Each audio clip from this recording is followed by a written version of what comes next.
Alright, what's going on, guys? Originally, I had planned for my next video to be a case study on Ranni and the plot of the Black Knives. But as I kept taking my notes on that, so many things kept leading me back to the lore on Melina. And I came to a realization. The character that we're the closest to on our journey, the one that guides us and gives us purpose, is the one that we know the least about. I've been taking a lot of notes on a lot of the different characters and bosses throughout Elden Ring, and I saw that the one that I had the least notes about was Melina. Because the truth is, we really know next to nothing about her. She was supposed to be the character that we rely on throughout the journey, however, as many of us found out, she's honestly barely in the game. So it prompted me to start digging more. And as I started looking through the lore and the discussions that people were having on forums about her, it became apparent that nobody knows. And so that's how I'm going to treat the video today. I'm not going to be here to perfectly explain the lore to you. This is a mystery that's going to take everybody to unravel. So all I'm going to do is give you all the clues we have and the evidence to draw your own interpretation. So here we go. To begin our discussion on this, we need to talk about the facts that we can prove. The things that we know beyond a shadow of a doubt. So let's get the obvious out of the way.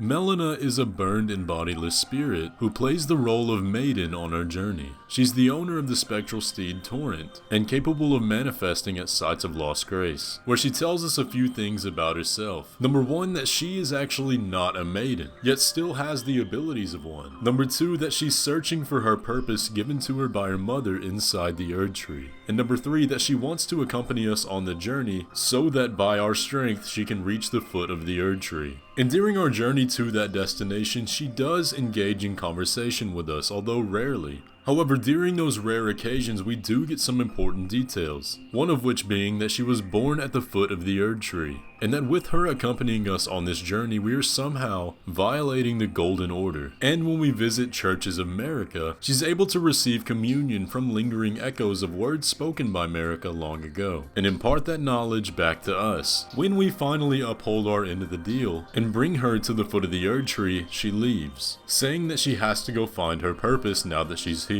And we can find insight into what that purpose was. A tucked away cell that connects Lane Dell to the Forbidden Outskirts houses interesting insight into Melina's character. Her weapon, the Blade of Calling, can be found there, and it reads, "Dagger given to one who set out on a journey to fulfill her duty long ago. The power of its former owner, the Kindling Maiden, is still apparent. The one who walks alongside flame shall one day meet the road of destined death." We'll come back to both the dagger and the room in a little bit, but for now just keep in mind that the form we currently find her in, and the purpose she was looking for, is as the Kindling Maiden. We know this because the next time we encounter her, she recognizes what she has the potential to do. That as the Kindling Maiden, she can manipulate the Giant's Flame of Ruin to burn the Erd Tree. However, a massive wrench is thrown into everything we thought we knew during the Flame of Frenzy ending, when we see Melina in a new form, when she states that she's going to track down the Lord of Frenzied Flame to bring them destined death. And that is roughly all the concrete information we have about Melina. As you can see, it's next to nothing compared to a lot of the other characters in the game. However, where the fascination begins is in the things we don't know for sure.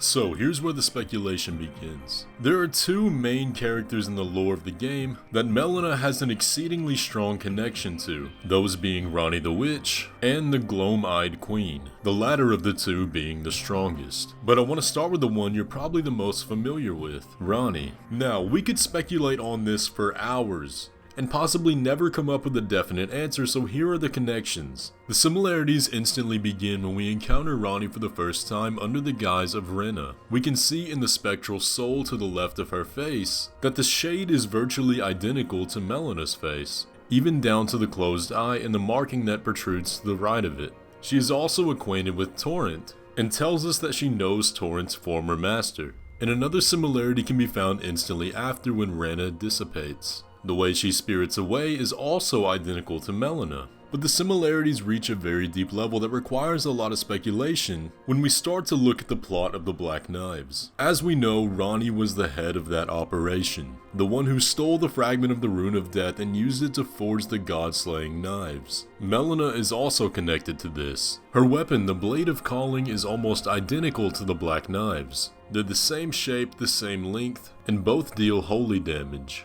But far more interesting than that is that Melina herself fights in the exact same style as a Black Knife assassin. Although Melina does have her own miracles that she uses, the core movements and the base attacks are the same. We also know that the Black Knife assassins wield the power of destined death through the Rune of Death fragment imbued in their weapons. And according to the Frenzied Flame ending, Melina also draws power from destined death.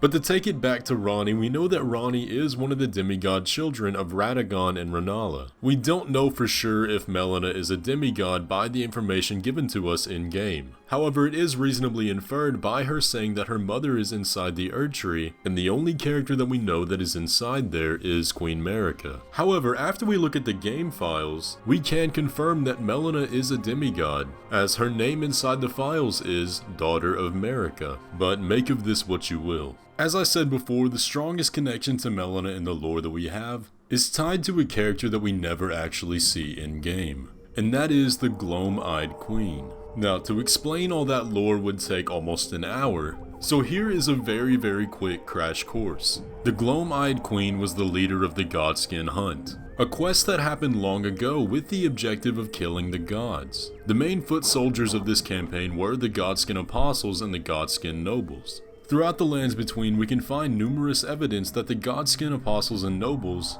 wear the skin of average dwellers of the lands between, as evidenced by Dominula village. And so because of this, it's unclear if they ever actually succeeded in killing any gods. But the hunt was brought to an end after Malekith, the bestial half-brother of Queen Marika, defeated the Gloam-Eyed Queen and sealed away destined death, which was the source of power for the Black Flame wielded by the Gloam-Eyed Queen and her subordinates. So, how does this connect to Melina? Well, aside from the blatantly obvious hint of her eye being the color of a gloaming sky, we actually have quite a bit to go off of. In the lore, it states that the Gloam-Eyed Queen was an Empyrean, and the only other Empyreans that we know about bear a relation to a god, more specifically Queen Marika. That's not to say the only Empyreans can be born of Queen Marika, however that's all we know about in-game. An Empyrean status can be gained by being chosen by the Two Fingers. Ranni, Miquella, Melina, and the Gloam-Eyed Queen are the only ones we actually know about having this. But the part of this connection between the Gloam-Eyed Queen and Melina that makes this so interesting is that final line about delivering destined death to the Lord of Frenzied Flame. We know that Melina in this new form only appears after we avoid sacrificing her as kindling, and simultaneously after we free destined death from Malekith's hand. Simultaneously after we free destined death, the flame on the Erd Tree grows stronger. Now, I'm not going to jump to conclusions here, but there are also a multitude of tiny little hints strewn throughout the lore that can also be used to further this connection, such as if we do sacrifice Melina, she drops a line about death indiscriminate. Now, a small piece of connection that I do want to mention here is that the Gloam-Eyed Queen was known as a motherly figure to the Godskin Apostles, so much as swaddling them all in cloth after their birth. And one of the things Melina is the most concerned about, as we venture closer to the Frenzied Flame, is that though the land is fractured and imperfect, there are still new births every day, and there's beauty to be found in that. But those are the definite connections we have so far. And let me stress this, there are a lot more very loose connections throughout the lore, and things that we still don't have a lot of clues towards, such as, why is Melina burned and bodiless? Are there connections between Ranni and the Godskin Hunt? What does the marking on Melina's eye actually signify?